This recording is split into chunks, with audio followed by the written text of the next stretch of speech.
Je vous salue tous dans le précieux nom de notre Seigneur et Sauveur Jésus-Christ. Je bénis Dieu notre Père par son amour qui nous fait cette grâce de pouvoir encore passer ce temps autour de sa parole. Et je prie vraiment que sa grâce et sa paix continuent à être votre partage. Nous allons incliner notre tête en prière, s'il vous plaît. Dieu de grâce, merci. Encore une fois, envoie ta parole pour nous faire du bien, pour nous guérir, pour nous instruire, pour nous fortifier, pour nous encourager et pour nous relever, Seigneur. Merci, ô Dieu, pour le Saint-Esprit qui va faire que ta parole puisse être la solution et la réponse, Père éternel, pour tout un chacun de nous. Nous te le demandons au nom de Jésus-Christ, notre Seigneur et Sauveur. Amen. Bien-aimés, nous voulons partager un thème que nous intitulons comme suit « Dieu peut tout ». Dieu peut tout. Il est important, bien-aimés, que nous puissions comprendre que la meilleure des choses qui nous est arrivée dans la vie, c'est d'avoir accepté Jésus-Christ comme Seigneur et Sauveur. C'est très important, bien-aimés. Le monde peut chercher à vous décourager. Le monde peut chercher à vous faire croire que vous avez commis une erreur en devenant enfant de Dieu, en devenant chrétien. Et ce qui est même choquant de fois, les hommes autour de vous ou le monde, bien-aimé, viendra même vous faire voir que votre vie était meilleure avant de devenir enfant de Dieu. On vous fera même voir, on va vous pointer du doigt certaines choses qui semblent ne pas marcher, et bien que vous soyez enfant de Dieu. Et cela sera comme un défi que le monde va vous lancer. Mais je l'ai dit tout à l'heure et je le répète encore, bien aimé, la meilleure des choses qui vous est arrivée, à vous qui êtes enfant de Dieu, c'est d'avoir connu Jésus-Christ comme Seigneur et Sauveur. Et nous allons voir aujourd'hui pourquoi cela est un privilège, pourquoi cela est un avantage, pourquoi cela est la meilleure des choses. Les circonstances et les temps déterminent beaucoup de choses dans notre vie sur cette terre et même dans notre éternité. Mais nous venons de dire tout à l'heure que c'est un privilège, c'est un avantage pour nous d'être enfants de Dieu. Et la raison est simple, bien-aimés, c'est que le Dieu en qui nous avons cru est lui qui s'appelle le maître des temps et des circonstances. Le maître des temps et des circonstances, cela signifie quoi? Cela signifie tout simplement que Dieu a la capacité, alléluia, Dieu a le pouvoir de gérer les temps et les circonstances. Il a le pouvoir de les changer. Il a le pouvoir de les transformer en faveur de ses enfants afin que sa volonté dans leur vie puisse s'accomplir. Voilà pourquoi, bien-aimés, nous disons que Dieu peut tout. Voilà pourquoi, bien-aimés, nous disons que vous avez très bien fait d'accepter Jésus-Christ comme Seigneur et Sauveur. Vous avez très bien fait d'opter, de faire le choix de devenir enfant de Dieu. Parce que ce Dieu-là est capable de changer la donne dans votre vie. Ce Dieu-là est capable de changer les statuts de votre vie. Ce Dieu-là est capable de vous amener de nulle part et de vous positionner là où lui décide. Ce Dieu-là est capable de vous prendre de la boue, alléluia, de vous laver, de vous préparer et de vous faire asseoir au milieu des grands. Ce Dieu-là est capable d'essuyer les larmes. Ce Dieu-là est capable de vous faire prospérer là où tout le monde échoue, de vous faire avancer là où tout le monde recule suite aux circonstances et au temps. Et la raison est simple, je viens de le dire, tout simplement parce qu'il est le maître des temps et des circonstances. Alléluia. Oui, bien aimé, Dieu peut tout, c'est-à-dire Dieu n'est pas limité. Dieu peut tout, c'est-à-dire Dieu n'a pas de contraintes.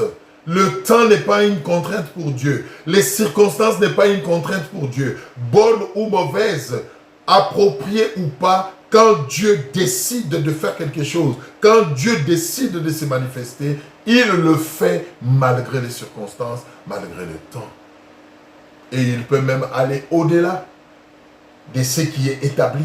Il peut même aller au-delà de ce que lui-même a établi. Bien-aimé, c'est profond. Voilà un peu des choses autour desquelles nous voulons parler pour attiser notre foi, pour nous encourager, pour nous rassurer encore davantage dans notre marche avec le Seigneur. Alors, le premier point que nous voulons voir rapidement, bien-aimé, c'est que Dieu peut tout, c'est vrai, oui. Dieu peut changer le temps et les circonstances parce qu'il en est le maître, oui.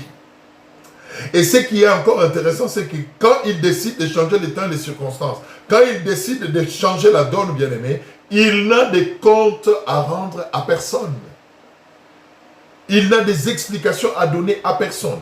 Il décide et il fait. Mais nous voulons voir de quelle manière Dieu procède pour arriver à changer les temps et les circonstances en faveur de ses enfants. De quelle manière il s'y prend. Alors il y a deux manières que nous pouvons rapidement voir ici. La première manière par laquelle le Seigneur s'y prend, pour changer les circonstances en faveur de ses enfants, c'est sa souveraineté. Donc, Dieu peut changer les circonstances et le temps en faveur de ses enfants par sa souveraineté. Nous allons nous arrêter quelques moments pour comprendre un peu cette notion de souveraineté. Bien-aimé, pour faire court, pour faire simple, bien-aimé, la souveraineté de Dieu, c'est le fait que Dieu soit capable de faire ce qu'il veut, quand il veut, comme il veut, où il veut, et pour qui il veut. Voilà la souveraineté de Dieu. 5 choses. Dieu peut faire ce qu'il veut, quand il veut, comme il veut, où il veut, et pour qui il veut. C'est ça sa souveraineté. Il n'a de conseils à attendre de personne, il n'a de comptes à rendre à personne. Il décide d'agir, peu importe la situation, peu importe le temps, il fait ce qu'il décide. C'est ça la souveraineté de Dieu. Alors, quand nous disons que Dieu fait ce qu'il veut, ici c'est le vouloir, donc c'est sa volonté à lui qui s'est fait. Et quand il veut, ici c'est la notion de temps, c'est-à-dire c'est Dieu qui gère le temps. Que la situation soit favorable ou pas, que le temps se prête à ce que Dieu veut faire ou pas, dans sa souveraineté, Dieu peut changer le temps. Quand nous disons que dans sa souveraineté, Dieu fait les choses comme il veut, ici aussi c'est important que nous puissions comprendre, bien-aimés, comme il veut ici, insinue le voie de Dieu. La manière de faire les choses de Dieu qui ne sont pas le même que nos manières de faire les choses. Souvent quand nous nous approchons de Dieu, souvent quand nous regardons les circonstances et les temps, humainement parlant, nous ne voyons pas d'ici. Humainement parlant, nous nous disons rien ne peut se faire parce que les choses en réalité ne s'y prêtent pas. Mais il est important que nous puissions nous souvenir d'une chose, c'est que les voies de Dieu ne sont pas les voies des hommes. Ésaïe 55, 8 à 9. Je vous laisse trouver. Ésaïe 55, 8 à 9. Nous allons lire rapidement. Ésaïe 55, 8 à 9. Où on nous dit clairement dans la parole de Dieu que le pensée de Dieu ne sont pas nos pensées. Et la parole de Dieu va très loin, jusqu'à comparer la distance qui sépare le ciel et la terre à la distance qui sépare ses pensées et nos pensées.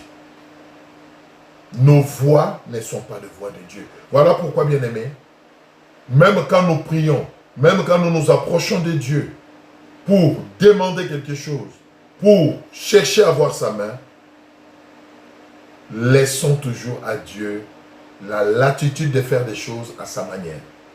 Parce que souvent nous sommes frustrés dans notre marche avec le Seigneur, parce que nous nous approchons de Dieu avec des schémas, avec des voies que nous estimons que Dieu doit passer par là pour nous répondre, alors que Dieu peut voir les choses autrement, au nom de sa souveraineté.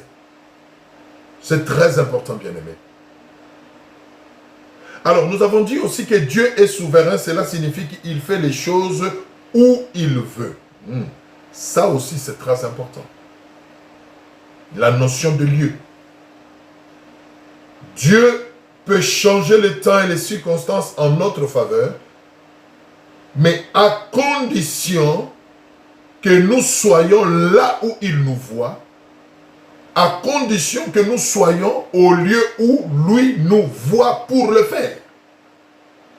Pas seulement à sa manière par rapport à ses voies, comme Ésaïe 55, 8, 9 vient de nous dire, mais aussi par rapport au lieu, par rapport au temps. Ici, j'aimerais que nous puissions prendre un cas concret pour illustrer cela, parce que c'est très important cette notion du temps dans notre marche avec le Seigneur. Beaucoup d'enfants de Dieu continuent à attendre de voir la main de Dieu, alors que Dieu les a déjà répondu, Dieu les a déjà visités, mais ils n'arrivent pas à palper cette visitation, tout simplement parce qu'ils ne se retrouvent pas au lieu où Dieu, dans sa souveraineté, a décidé de les visiter. C'est très important. Nous allons prendre un cas dans la Bible. Genèse 22, 1 à 2. Nous allons lire Genèse 22, 1 à 2. Genèse 22, 1 à 2, c'est l'histoire d'Abraham, vous connaissez. Genèse 22, 1 à 2. Et nous lirons de 7 à 8 et de 9 à 14. On commence. Genèse 22, 1 à 2. Écoutez. Après ces choses, Dieu mit Abraham à l'épreuve et lui dit, Abraham. Et il répondit, me voici. Dieu dit, prends ton fils, ton unique, celui que tu aimes, Isaac, va-t'en au pays de Moria, et là, offre-le-moi en holocauste sur l'une des montagnes que je te dirai. 7, 8. Nous sortons, nous prenons 7 à 8. Alors Isaac parlant à Abraham, son père, dit, mon père. Et il répondit, mais voici mon fils. Isaac reprit, voici le feu et le bois, mais où est l'agneau pour l'holocauste? Abraham répondit, mon fils, Dieu se pourvoira lui-même de l'agneau pour l'holocauste. Et ils marchèrent tous deux ensemble.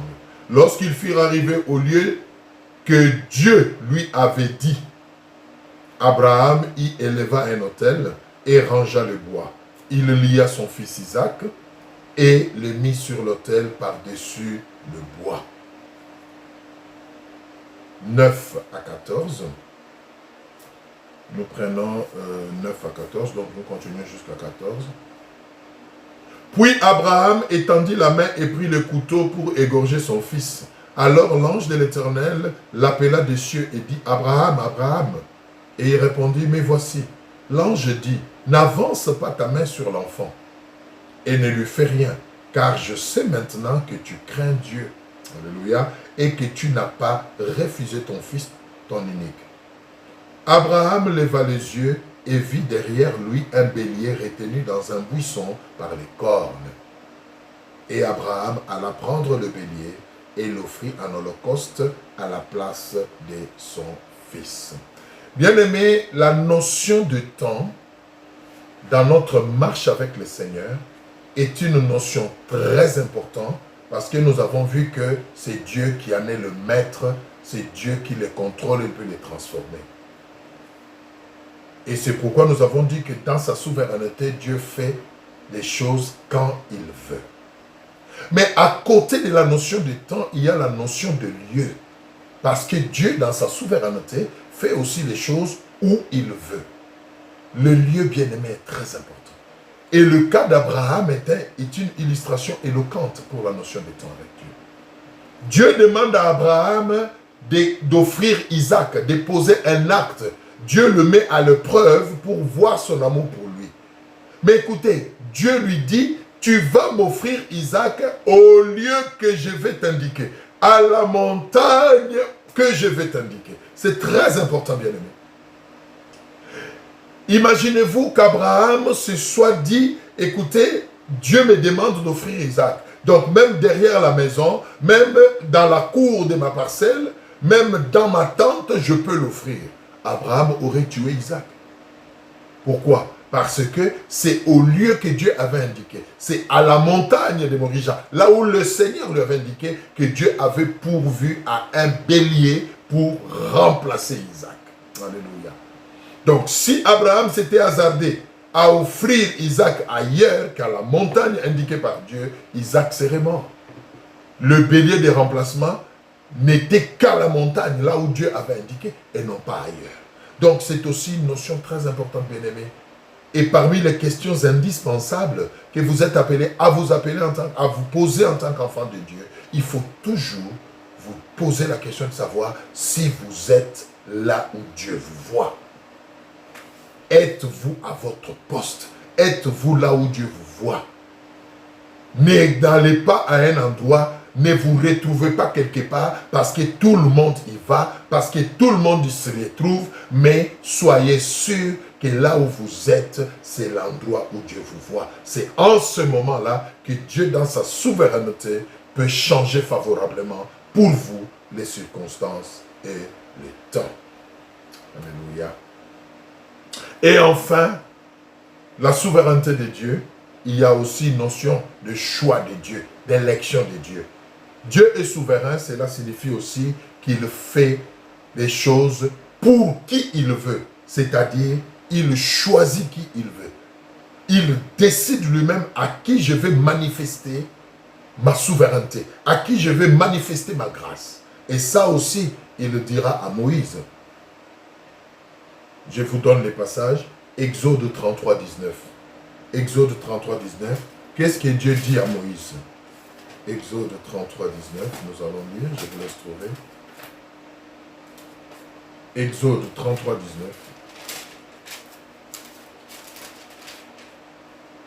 Exode 33, 19. Écoutez ce que la Bible dit. L'Éternel répondit, je ferai... J'ai dit Exode 33, 19, voilà. L'Éternel répondit, je ferai passer devant toi toute ma bonté, et je proclamerai devant toi les noms de l'Éternel. Écoutez, j'ai fait grâce à qui je fais grâce, et miséricorde à qui j'ai fait miséricorde. Donc ça aussi, c'est la souveraineté de Dieu. Dieu peut choisir qui il veut. Nous parlons du choix de Dieu ou de l'élection de Dieu. Il peut choisir qui il veut, quand il veut, comme il veut, où il veut, pour lui manifester sa grâce, pour changer en sa faveur les circonstances et les temps. Voilà pourquoi encore, bien-aimés, en plus de la notion de temps et de lieu, nous devons aussi avoir l'humilité de reconnaître le choix de Dieu. Ne vous posez jamais la question de savoir pourquoi lui et pas moi. Pourquoi seulement eux et pas nous? Non, Dieu est souverain. S'il décide de visiter ton frère, s'il décide de visiter ta soeur, s'il décide de visiter une autre personne, il est souverain. Il sait pourquoi il veut que ça soit cette personne. Ayez une bonne attitude par rapport au choix de Dieu. Approuve le choix de Dieu. Cela spirituellement t'attire aussi la faveur d'être choisi. Mais quand tu protestes le choix de Dieu, quand tu estimes que Dieu s'est trompé dans son choix, bien-aimé spirituellement, tu es en train toi-même aussi était bloqué. Voilà un peu, bien aimé, comment nous pouvons comprendre la souveraineté de Dieu. C'est-à-dire Dieu décide quand, où, comment, pour qui il veut manifester sa grâce. Alors nous allons prendre un cas rapidement dans la Bible pour illustrer cela avant de passer à autre chose. Nous allons prendre un cas dans la Bible qui nous montre vraiment que Dieu est souverain et qu'il fait des choses à sa manière. Il s'agit du cas que vous connaissez bien aimé et dont Jean 5, 1 à 9 nous parle. Il s'agit du paralytique de la piscine de Bethesda. Vous le connaissez. Alors nous allons voir un peu dans quelle mesure la souveraineté de Dieu s'est exprimée dans ces cas. Jean 5, 1 à 9, nous allons lire. Jean 5, 1 à 9. Je vous laisse trouver. Jean 5, 1 à 9. Nous sommes dans le Nouveau Testament. Jean 5, 1 à 9. Jean 5, 1 à 9. Qu'est-ce que la Bible dit, bien-aimé? C'est très important que nous puissions comprendre ces choses. Jean 5, 1 à 9. J'espère que vous avez trouvé. Écoutez ce que la Bible dit. Après cela, il y eut une fête des Juifs et Jésus monta à Jérusalem. Or, à Jérusalem, près de la porte des brebis, il y a une piscine qui s'appelle en hébreu Bethesda et qui a 5 portiques. Sous ces portiques étaient couchés un grand nombre de malades, des aveugles, des boiteux, des paralytiques qui attendaient le mouvement de l'eau, car un ange descendait de temps en temps dans la piscine et agitait l'eau, et celui qui y descendait le premier, après que l'eau avait été agitée, était guéri, quelle que soit sa maladie. Là se trouvait un homme malade depuis 38 ans. Jésus le vit coucher, et sachant qu'il était malade depuis longtemps, lui dit, « Veux-tu être guéri ?» Le malade lui répondit, « Seigneur, je n'ai personne pour me jeter dans la piscine quand l'eau est agitée, et pendant que j'y vais, un autre descend avant moi. »« Lève-toi, lui dit Jésus, prends ton lit et marche. » Aussitôt, cet homme fut guéri, il prit son lit et marcha. Bien-aimé, j'aime ce texte. Vous savez, la souveraineté de Dieu est une notion forte. Et moi, je me suis toujours dit qu'on ne peut pas mener une vie chrétienne, une vie dans le Seigneur paisible et rassurante si on ne comprend pas la notion de la souveraineté de Dieu. Parce que ça détermine toute chose, bien-aimé. Ici, nous sommes dans le domaine où c'est Dieu qui décide de faire les choses. L'homme n'a aucune action à mener. L'homme n'a aucune prière à faire. C'est Dieu qui décide. Il regarde, il dit, je vais manifester ma faveur à telle personne. Je vais changer le temps, les circonstances en faveur de tel pays, en faveur de telle famille, en faveur de tel monsieur, en faveur de telle dame qui est mon enfant. C'est ça la souveraineté de Dieu. Ça ne dépend pas de nous. Nous n'avons pas une notion dedans. Nous n'avons pas une action à mener, mais c'est Dieu qui décide.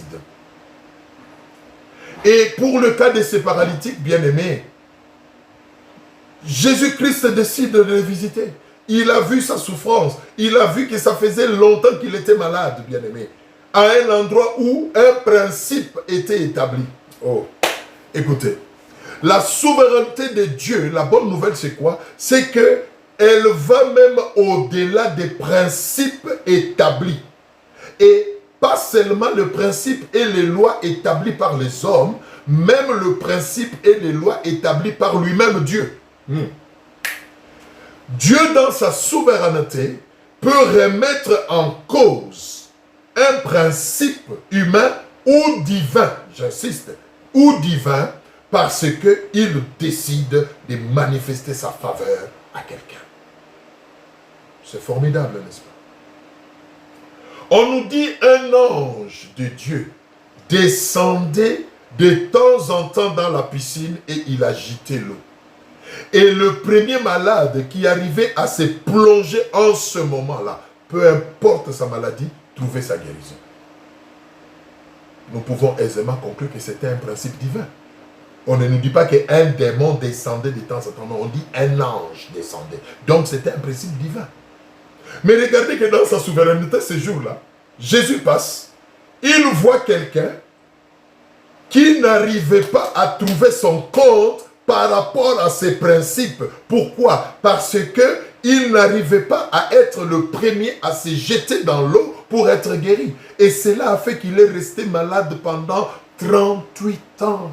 Oh bien-aimé, nous croyons à un Dieu de compassion. Dieu connaît votre problème. Il sait combien de temps vous avez traîné cette maladie. Il sait combien de temps vous êtes resté dans votre célibat. Il sait dans combien de temps vous êtes resté dans ces péchés. Comment vous vous battez, mais vous n'arrivez pas à vous en débarrasser. Le Seigneur le sait. Et dans sa souveraineté, bien-aimé, il va décider de vous visiter, alléluia, de vous sortir de là, de vous donner la force de quitter cela. Il regarde le paralytique et lui dit, veux-tu être guéri? Écoutez l'explication du paralytique. Le paralytique, c'est basé sur les principes du lieu. Il dit, mais je veux bien être guéri, Seigneur. Mais il y a un principe ici. Il faut que quand l'ange descend et que l'eau est agitée, je me jette le premier pour être guéri. Mais malheureusement, à chaque fois que j'essaye d'y aller, il y a toujours quelqu'un qui descend dans l'eau avant moi. Et voilà pourquoi je n'arrive pas à être guéri. Bien-aimé, je vous pose une question. Quand Dieu posait la question à ce paralytique s'il voulait être guéri, est-ce qu'il ne savait pas qu'il y avait un principe en ces lieux-là? Il le savait. Laissez-moi vous dire une chose.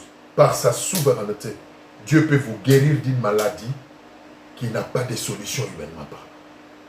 Par sa souveraineté, Dieu peut décider de vous bénir, de vous donner un travail, même si vous n'en avez pas la qualification. Dans sa souveraineté, Dieu peut décider, même quand vous ne remplissez pas les critères, même quand vous n'avez pas un profil approprié, Dieu peut décider de vous élever et de vous faire des surprises. C'est ça sa souveraineté. Et il a décidé pour ces paralytiques de les guérir en allant au-delà du principe de la piscine de Bethesda. Jésus lui dit, lève-toi, prends ton lit et marche. Les paralytiques ne savaient pas qu'il était devant celui qui est le maître des temps et des circonstances. Celui qui est au-dessus des circonstances, des principes. Celui qui est au-dessus des lois. Celui qui est au principe des critères, au-dessus des critères. Celui qui est au-dessus des profils. Oh bien-aimé, tu te dis peut-être que tu n'as pas étudié. Tu te dis que peut-être que tu n'as pas eu de chance de t'épanouir, d'aller très loin dans les études. Et il y a des choses que tu ne peux pas faire. Non, bien-aimé. La bonne nouvelle, c'est que Dieu, dans sa souveraineté, peut t'amener là où tu ne mérites pas. Il peut braver les principes. Il peut braver les lois pour te visiter en changeant les temps et les circonstances. Pour toi. C'est ce qu'il a fait pour ce paralytique. Lève-toi, prends ton lit et marche. La Bible dit, le paralytique s'est levé, il a pris son lit et il a marché. L'ange n'était pas descendu. L'eau n'était pas agitée. Mais parce que dans sa souveraineté, Dieu peut changer les circonstances et les temps. Il a visité cet homme bien-aimé. Et cet homme a été guéri différemment des autres. Alléluia. Oh bien-aimé, la visitation de Dieu dans ta vie sera différente que les autres. Toutes les autres personnes qui étaient guéries avant ces paralytiques-là étaient mouillées.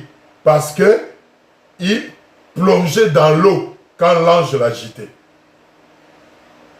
Et certainement, après être guéris, ils ne pouvaient pas continuer leur course. Ils devaient rentrer à la maison pour aller se changer des habits. Parce qu'ils étaient mouillés. Mais regardez ces paralytiques.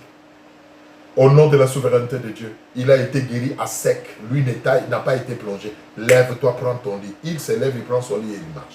Bien-aimés, comprenons donc que la souveraineté de Dieu est là. Et j'insiste, dans la souveraineté de Dieu, tu n'as aucune action à faire, tu n'as rien à faire, aucune démarche à faire. C'est Dieu qui décide en te regardant à ton poste, en te regardant dans ton zèle, en te regardant dans ta souffrance. Dieu décide de te faire du bien. Et ma prière est que le Seigneur visite quelqu'un. Oh, je prie que Dieu visite quelqu'un qui est en train d'écouter ces messages. Tu as fait longtemps dans ta maladie. Tu as fait longtemps dans ta situation. Rien ne semble marcher. Tu n'arrives pas à avancer. Puisse la souveraineté de Dieu te localiser maintenant et te visiter au nom de Jésus. Bien-aimé, ça c'est le premier cas par lequel Dieu peut changer les temps et les circonstances en notre faveur.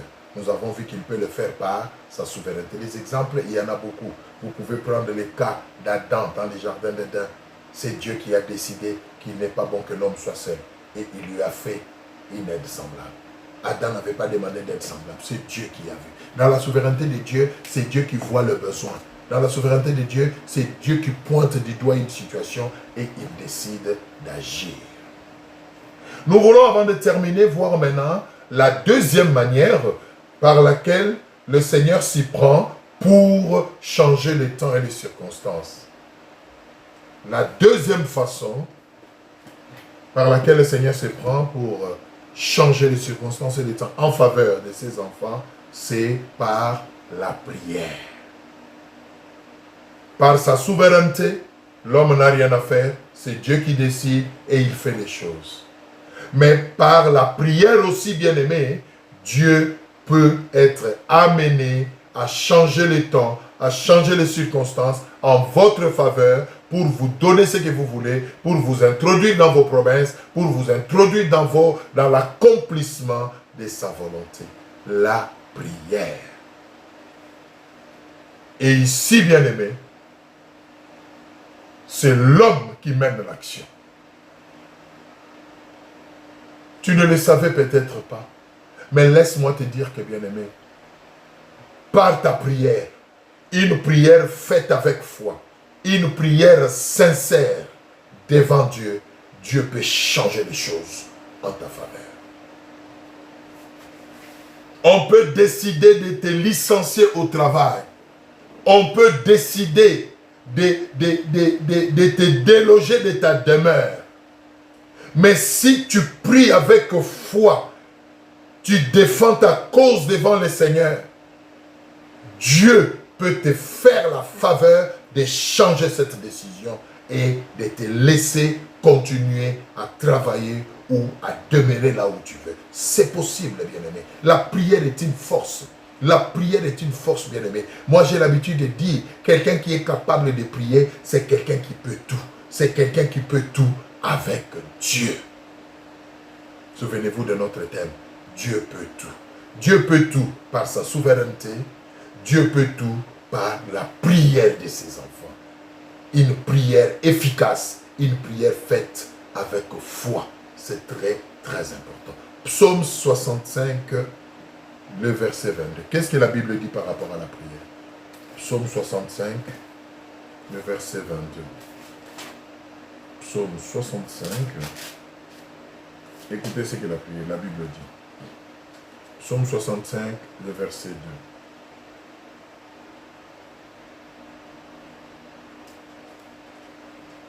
Psaume 65, le verset 2. Psaume 65, de 1 à 3, carrément. Nous lisons. Au chef des chantres, psaume de David, de cantique. Avec confiance, ô Dieu, on te louera dans Sion et l'on accomplira les vœux qu'on t'a fait. Ô toi qui écoutes la prière, tous les hommes viendront à toi. Ô toi qui écoutes la prière. Bien-aimé, Dieu écoute la prière. Apprenez à prier pour votre situation. Apprenez à prier pour que les choses changent dans votre pays. Apprenez à prier pour que les choses changent dans votre famille. Apprenez à prier pour que votre mari soit visité par Dieu, qu'il puisse vous aimer et qu'il arrête d'être adultère. Apprenez à prier pour que vos enfants deviennent polis et vous honorent.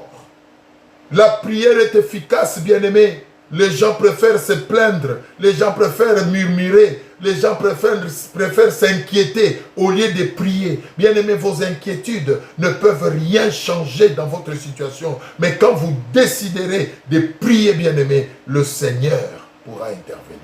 C'est très important. Jean 16, 22 à 24. Jean 16, 22 à 24. Jean 16, Nous sommes en train de voir vraiment l'importance de la prière. Jean 16, 22 à 24. Écoutez ce que la Bible dit. Jean 16, 22 à 24. Écoutez ce que la Bible dit. Jean 16, 22 à 24.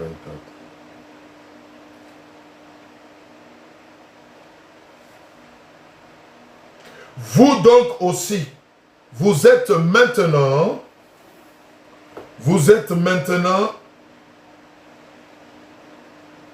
dans la tristesse, mais je vous reverrai,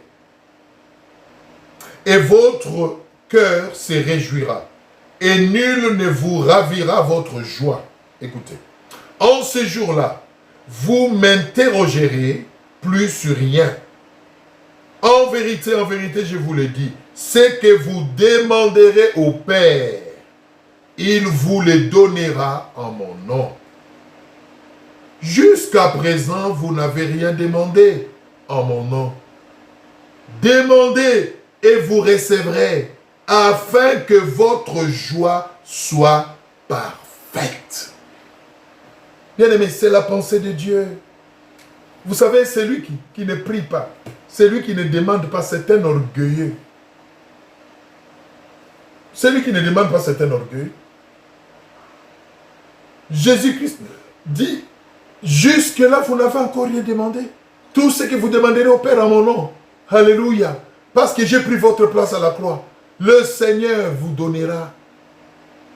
Et pourquoi il vous donnera? Pour que votre joie soit parfaite. Bien aimé, c'est la volonté de Dieu que votre joie soit parfaite. C'est la volonté de Dieu que vous soyez guéris. C'est la volonté de Dieu que votre foyer soit stable. C'est la volonté de Dieu, alléluia, que tous les complots de l'ennemi soient nuls sans effet dans votre vie. C'est la volonté de Dieu que vous puissiez vous épanouir.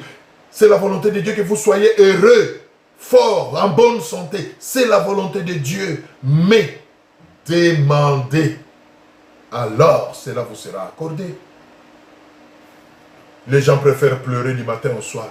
Les gens préfèrent expliquer leur situation aux autres. Il y a des gens à qui il ne faut même plus dire bonjour. Si tu oses seulement lui dire bonjour, c'est comme si tu as ouvert une radio.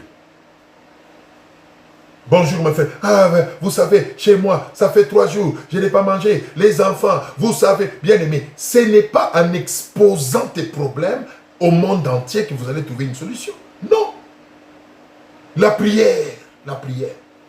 La prière peut amener Dieu à disposer les cœurs des gens favorablement à vous. La prière peut amener Dieu à changer les circonstances pour que vous puissiez vous retrouver. La prière peut faire que, en pleine inflation où les prix augmentent, que Dieu vous conduise à acheter là où les prix sont bas. Dieu peut le faire. Mais est-ce que vous priez? Est-ce que vous priez? Nous allons terminer en prenant une illustration. Un seul cas et on va clôturer cet enseignement. Prenons le livre de 2 Rois 20, de 1 à 7. Les lecteurs de la Bible savent de qui nous voulons parler. Nous voulons parler du roi Ézéchias. Le roi Ézéchias qui nous montre l'efficacité de la prière, bien-aimé. 2 Rois 20, 1 à 10. On va lire rapidement. 2 Rois 20, 1 à 10 et on va terminer. Il y a beaucoup d'exemples, mais nous ne pouvons pas tout donner parce que nous sommes limités par rapport au temps. Alors, 2 Rois 20,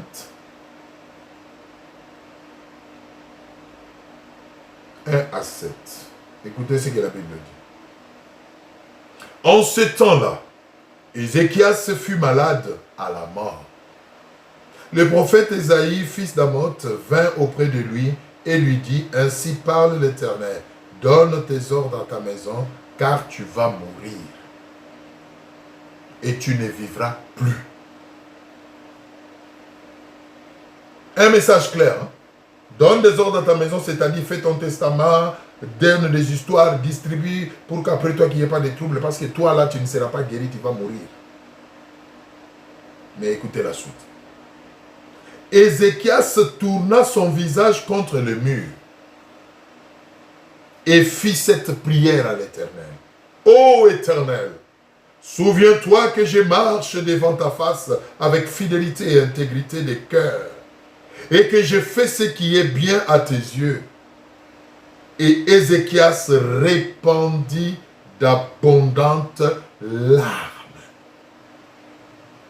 Ésaïe qui était sorti n'était pas encore dans la cour du milieu lorsque la parole de l'Éternel lui fut adressée en ces termes. Écoutez, retourne et dis à Ézéchias, chef de mon peuple, ainsi parle l'Éternel, le Dieu de David ton père, j'ai entendu ta prière, j'ai vu tes larmes, voici, je te guérirai, le 3e jour, tu monteras à la maison de l'Éternel.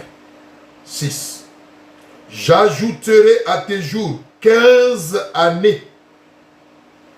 Je te délivrerai, toi et cette ville, de la main du roi d'Assyrie. Je protégerai cette ville à cause de moi et à cause de David, mon serviteur. Bien-aimé, la prière est efficace. Il y a des choses que nous ne recevons pas. Il y a des choses que nous ne voyons pas. Il y a des situations qui pourrissent dans notre vie. Il y a des situations qui restent statu quo, tout simplement parce que nous ne nous levons pas dans la prière. Les gens préfèrent murmurer, aller pleurer devant leurs semblables.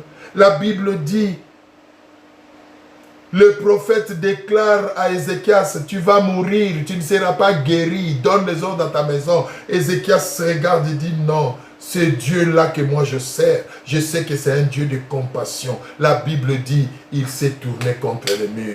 Il a commencé à prier. Il a commencé à prier avec d'abondantes larmes. Il suppliait Dieu. Il parlait.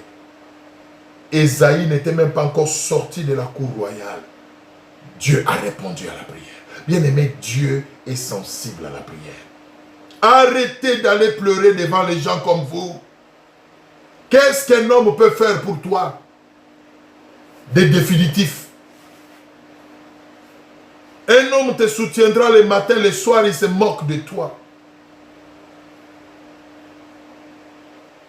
Apprenez à aller pleurer au pied de Dieu. Apprenez à aller déverser vos cœurs devant le Seigneur, pas devant les hommes. Il y a des gens qui n'ont plus d'intimité, qui n'ont plus de secrets dans leur vie.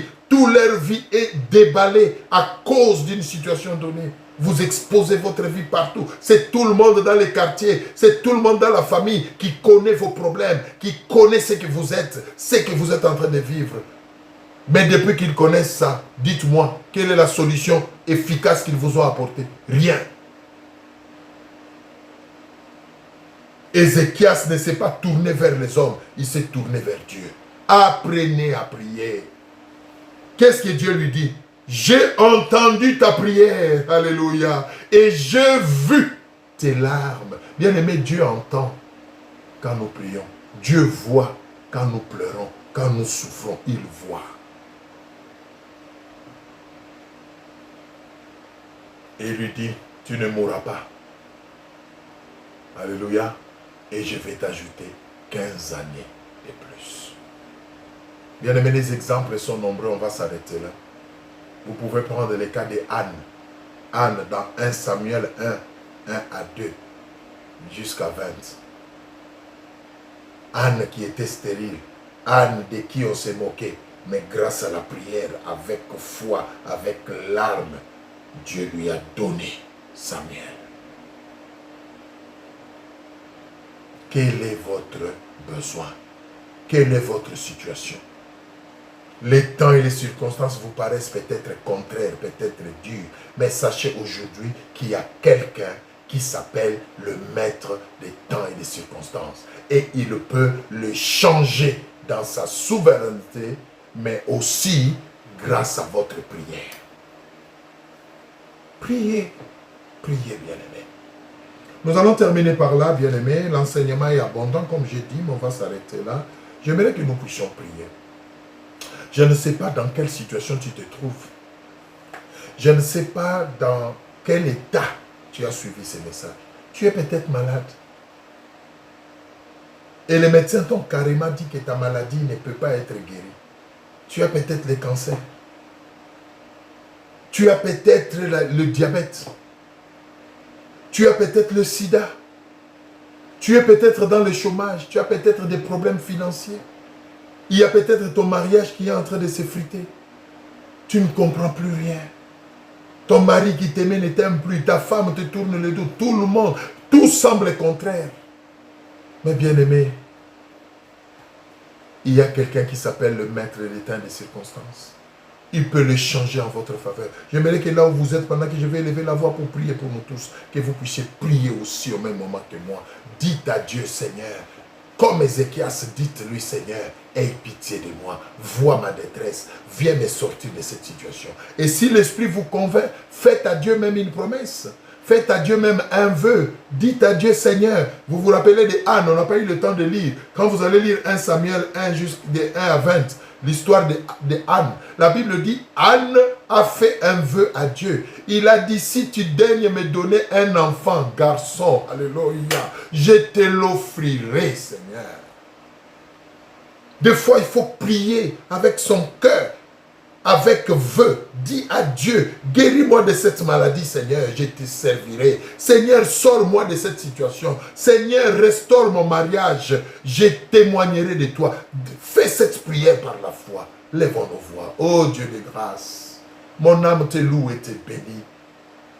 Parce que comme le psaume 65, 2 nous le dit, tu es le Dieu qui écoute la prière. Voilà pourquoi les nations viendront à toi. Moi et mon frère, moi et ma soeur, moi et nos bien-aimés, nous venons à toi, Seigneur, à cette occasion.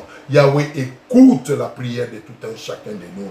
Exauce-nous, Seigneur, pour que nous puissions glorifier ton nom. Yahweh, que ceux qui sont malades et qui prient maintenant au Dieu, où qu'ils soient, que la puissance de tes maîtrissures les guérisse au nom de Jésus. Que ceux qui pleurent voient leurs larmes être séchées, ô Dieu. Que ceux qui sont fatigués reçoivent la force de se relever et de continuer la marche. Yahweh, donne la paix. Yahweh, donne la paix. Yahweh, pourvoit aux besoins de tes enfants. Donne à chacun un cantique nouveau afin qu'il puisse témoigner de toi, Papa. Je te le demande au nom de Jésus. Je te le demande au nom de Jésus qui a dit qu'en son nom, tout ce que nous te demanderons nous sera donné. Papa, merci parce que tu nous exauces. Et tu nous donnes au-delà de ce que nous te demandons. Au nom de Jésus, nous avons prié. Amen. Voilà, bien-aimés, que le Seigneur vous bénisse. Et je vous dis à une prochaine occasion.